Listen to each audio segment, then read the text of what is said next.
तो दीपक वोरा, दीपक जी बोलिए। बहुत बहुत धन्यवाद सर।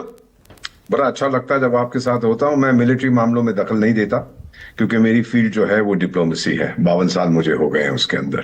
तो एक डिवीजन को कहाँ जाना चाहिए कहाँ नहीं जाना चाहिए, I will not comment on that. अब मैं बता देता हूँ, आपने पूछा नेतन्याहू कहाँ है।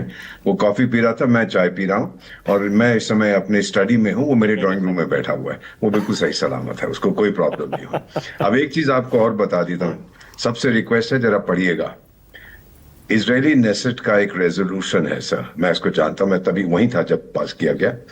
अगर इजरायल का लीडर जंग की स्थिति में कोई असैसिनेट हो जाता है दुश्मन के हाथों, जंग की स्थिति में, तो फिर उसका successor without any reference ultimate weapon use कर सकता है। ये बहुत महत्वपूर्ण चीज है, इसके बारे में पढ़िएगा सर। ये कब का रेजोल्यूशन है दीपक जी, कब का रेजोल्यूशन है? सर ये काफी पुराना है सर। ये जब से 73 का जंग चला था तब के बाद ये रेजोल्यूशन लिया गया है सर। और ये भाई सबसे पहले तो ये बड़ी अच्छी बात है क्या कि ऐसी रेजोल्यूशन पास की हुई है। This shows how weak you are. ठीक है। एंड जहां तक जंग की स्थिति की बात है, इजराइल तो हमेशा ही जंग की स्थिति में रहता है। वो देश बना ही है इसलिए जंग लड़ने के लिए, अमेरिका के बिहाफ पे, अपने बिहाफ पे, ग्रेटर इजराइल अचीव करने के लिए, इसलिए वो कंटिन्यूस जंग की स्थिति में रहता है। एंड ये रेजोल्यूशन मुझे नहीं पता, देखना पड़ेगा। पर ये जो 1973 की बात कर रहे हैं, ये यौम किप्पुर वॉर की बात कर रहे हैं। ठीक है, जब धो दिया था अरब कंट्रीज ने धो दिया था इजराइल को, and they blackmailed United states of America कि आप हमको भेजो सप्लाईज, और अगर नहीं भेजोगे तो हम न्यूक्लियर बॉम्ब फोड़ देंगे। This is what you are dealing with. हमारे इंडियन मीडिया में हमेशा बात होती है कि पाकिस्तान कर रहा है nuclear blackmail. I am telling you, and मैं अपने वीडियोस में भी बोलते रहा हूँ, एंड अपने मन से नहीं बोलता हूँ मैं, because when I hear a lot of these experts talking about it कि भाई दे कैन गो न्यूक्लियर, इसीलिए बात करते हैं उसकी। तो ये कोई बहुत अच्छी बात नहीं है ये जो बता रहे हैं। एकदम इजराइल को तो बहुत डिफेंड करते हैं, आई डोंट नो व्हाई।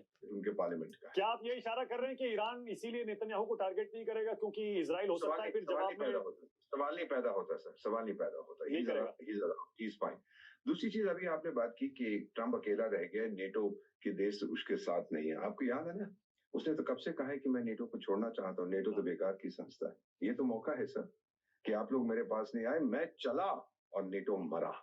क्योंकि अभी तक सबसे इफेक्टिव नेटो का जो सदस्य है वो यूनाइटेड स्टेट्स है। ट्रम्प शुरू से कहता रहा सर ये बड़ा शातिर खिलाड़ी है, इसकी बात मान लीजिएगा।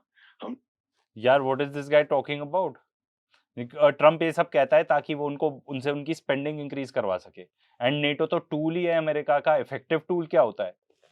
नेटो ने किया क्या क्या है? नेटो की अगर बात कर ले तो डिफेंसिव पोस्टर कब लिया है नेटो ने? अफगानिस्तान में जब घुसे, इराक के अंदर जब घुसे, अफगानिस्तान भी हाँ फुल फ्लेजेड नेटो के साथ गए थे वो 9/11 के बाद। ठीक है, फिर उसके बाद इराक में घुसे, इन्होंने तबाही ही मचाई है। लिबिया में घुसे, तबाही ही मचाई है इन लोगों ने। इन्होंने कुछ अच्छा काम करके नहीं दिया है। एंड अब पूरी नेटो की फोर्सेस, पूरे उसके आर्म्स वगैरह सब कुछ यूक्रेन को दिए जा रहे हैं रशिया को खत्म करने के लिए। वैसे हमने मेन चैनल पे बहुत सारे वीडियोस बनाए अबाउट रशिया यूक्रेन। बहुत लोगों को डाउट रहता है about what is going on. अब आई डोंट थिंक बहुत ज्यादा लोगों को डाउट होना चाहिए, क्योंकि जो अमेरिका का रियल चेहरा है ना वो अब दिख चुका है पूरी दुनिया को।